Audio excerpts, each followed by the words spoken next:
আল্লাহ রাব্বুল আলামিন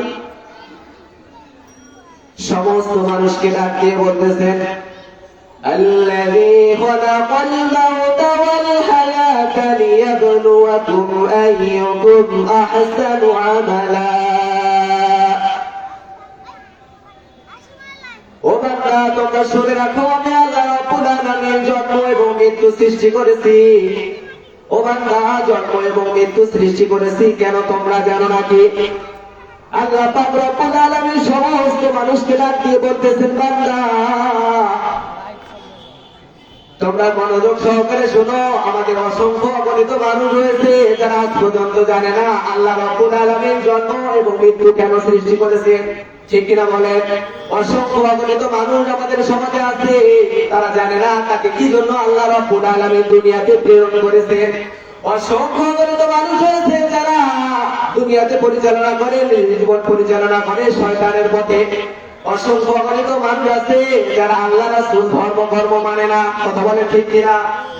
প্রিয় উপস্থিতি, যারা বলছিলাম আল্লাহ রাব্বুল আলামিন কালামুল্লাহ মাজিদে আয়াতের ভিতরে বলতেছেন, আল্লাযী খালাকাল মাউতা ওয়াল হায়াতা লিয়াবলুয়াকুম আইয়ুকুম আহসানু আমালা। জোরে বলুন আল্লাহু আকবার। প্রিয় বাবারা, যেটা বলছিলাম, অসংখ্য অগণিত মানুষ আমরা জানি না, আমরা জানতে চাই না, জানার চেষ্টা করি না আমাদেরকে আল্লাহ রাব্বুল আলামিন কেন দুনিয়ার বুকে প্রেরণ করেছেন, কেন দুনিয়ার বুকে পাঠাইছেন। অসংখ্য অগণিত মানুষ নিজেরাই চিন্তা করে, হয়তো ভাবে খাওয়ার জন্য পাঠিয়েছেন, ঘুমানোর জন্য পাঠিয়েছেন। অসংখ্য অগণিত মানুষ উপার্জনের জন্য জীবন পরিচালনা করে, এক একটা মানুষ এক একটা কাজে নিয়োজিত। ও বাবা, আপনাকেই বলতেছি, মনোযোগ সহকারে শুনবেন। আমার ভাইয়েরা, যে কথাটা বলতেছিলাম, আল্লাহ পাক রব্বুল আলামিন আমাদেরকে দুনিয়ার বুকে এমনি সৃষ্টি করে নাই। আল্লাহ পাক রব্বুল আলামিন আমাদেরকে মহৎ একটা উদ্দেশ্য নিয়ে সৃষ্টি করেছেন।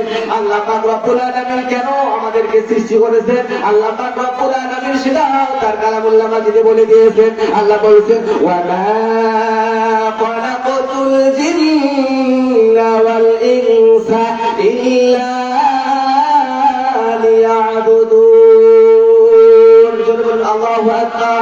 প্রিয় উপস্থিতি, যারা বলছিলাম আল্লাহ পাক রব্বুল আলামিন তারা কালামুল্লাহ মাজিদে বলেছে, বান্দা আমি আল্লাহ রাব্বুল আলামিন দুনিয়াতে তোমাকে এমনি পাঠাই নাই রে বান্দা। আমি আল্লাহ রাব্বুল আলামিন, তোমরা জেনে রাখো বান্দা, আমি আল্লাহ রাব্বুল আলামিন তোমাদেরকে দুনিয়ার বুকে প্রেরণ করেছি। আমি আল্লাহ রাব্বুল আলামিন ইল্লা লিয়াবুদুন, আমি আল্লাহ রাব্বুল আলামিনের ইবাদত করার জন্য। জোরে বলে সুবহানাল্লাহ। তাহলে আল্লাহ রাব্বুল আলামিন আমাদেরকে কেন তার দুনিয়ার বুকে পাঠিয়েছেন বলেন তো? আওয়াজ করে বলেন, কিসের জন্য? ইবাদতের জন্য। কিসের জন্য? ইবাদতের জন্য।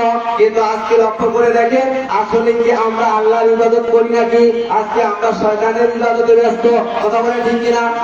আজকে আল্লাহর ইবাদত যদি করতাম, তাহলে দেখেন মাহফিল মঞ্চে কতগুলা মানুষ রয়েছে, অথচ মসজিদের লোক নাই। কথা বলে ঠিক কিনা?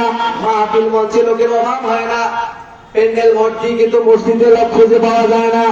কথা বলেন, আওয়াজ করে বলেন ঠিক কিনা? এই জন্য প্রিয় বাবা বলছিলাম, আল্লাযী খালাকাল মাউতা ওয়াল হায়াতা লিয়াবলুয়াকুম আইয়ুকুম আহসানু আমালা। আল্লাহ বলছে, বান্দা তুমি শুনে রাখো, আমি আল্লাহ রাব্বুল আলামিন দুনিয়াতে তোমাকে পাঠিয়ে দিলাম জন্ম এবং মৃত্যুর মাধ্যমে। লিয়াবলুয়াকুম আইয়ুকুম আহসানু আমালা। আমি আল্লাহ কেন তোমাকে দুনিয়াতে পাঠিয়ে দিয়েছি?